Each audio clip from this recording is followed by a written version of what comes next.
Good afternoon, ladies and gentlemen. Welcome to Baking Beer Batter Bread, the bread recipe with only 2 ingredients and a beer.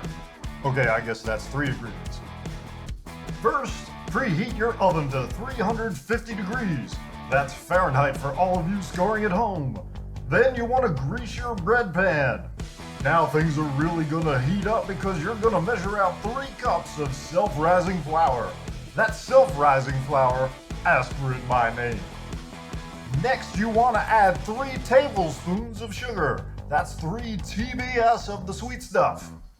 Now add 1 bottle of beer. Hey, I said 1 bottle. That's more like it. Now mix it all up and put it in your bread pan.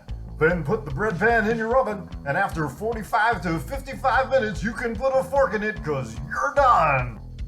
Thank you for joining us today for Baking Beer Batter Bread. And please bake responsibly.